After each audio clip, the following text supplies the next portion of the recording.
What happened was when I got out of college, I produced our own play. Then I realized I wanted to get some training. I went to HB Studio. When I got involved, I started studying with Uda. I started studying playwriting with Dick Longshamps and acting with Uda Hagen. And in short order, Uda said to me, "We're doing a production in our theater here. Would you be interested in?" I said, "Yes." She said, "Well, I didn't tell you what I want." I said, "The answer's yes."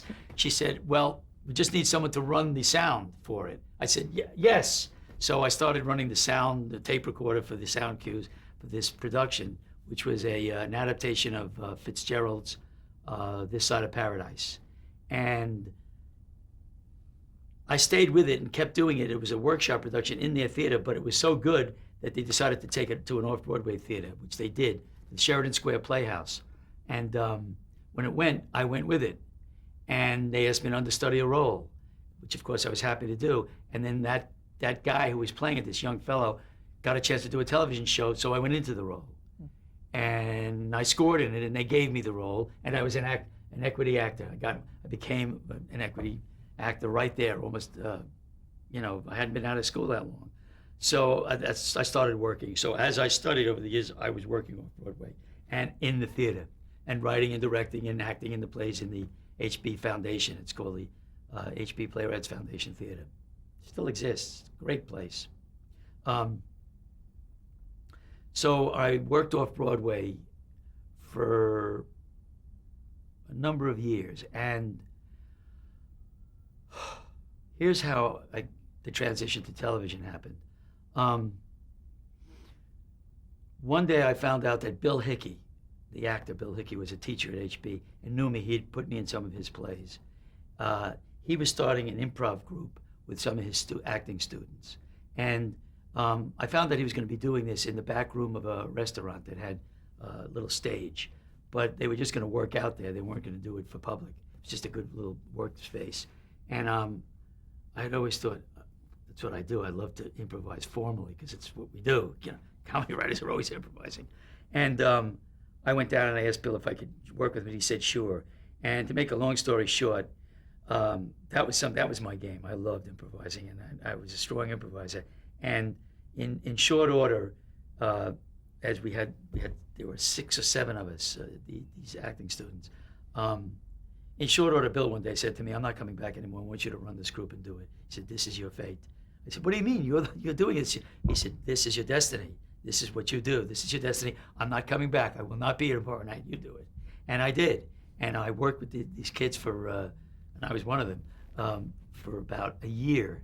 And after I felt that we kind of really had enough basic technique, and the basic technique of improvisation is to stop having any technique, just in the moment, leap off the cliff and find it, essentially. And there's not much to know in terms of technique, which is you really stay in the moment, you really listen, you don't fight for laughs, you move toward truth, and then let your comedy sense come in. There's not really much technique, although there's a lot you can learn. Viola Spolin wrote a great book about improvisation, and there's a lot you can learn, but essentially what you're really learning is to be fearless. And when you gain that fearlessness in improvisation, you do it because when you gain the fearlessness, it's because you've dealt with the fear of the unknown.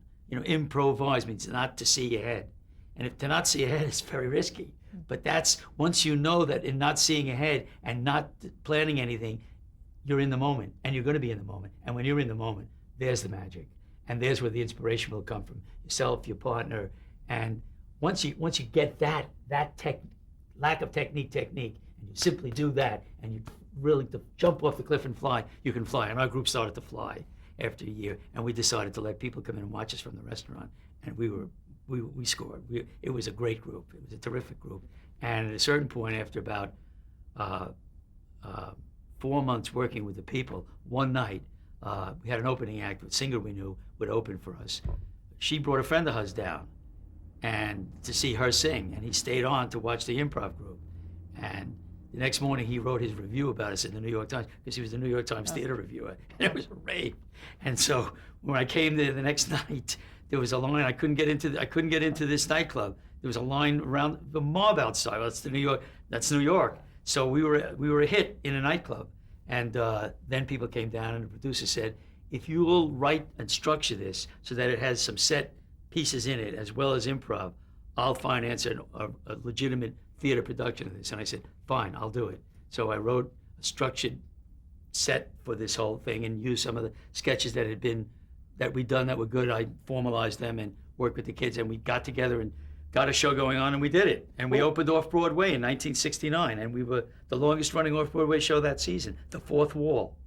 So that was an important event for me. It was a fun, wonderful, thrilling, tremendous experience, and it became, and then we got a big review when we opened it legitimately. We got a big review in the Sunday Times from Walter Kerr, my idol, a great reviewer. And he reviewed my writing very strongly too, because of the written piece that I had ended with. So this was a tremendous thing, and I started getting television offers because people were coming down to this show and were very open about it. They said, listen, we've come down here and we see that you're making up stuff every night. You realize that television is this monster that eats material. If you could comedy prolificness is something that do you want to write television? I said, why not? Of course. And that's how I started writing television. That's the transition.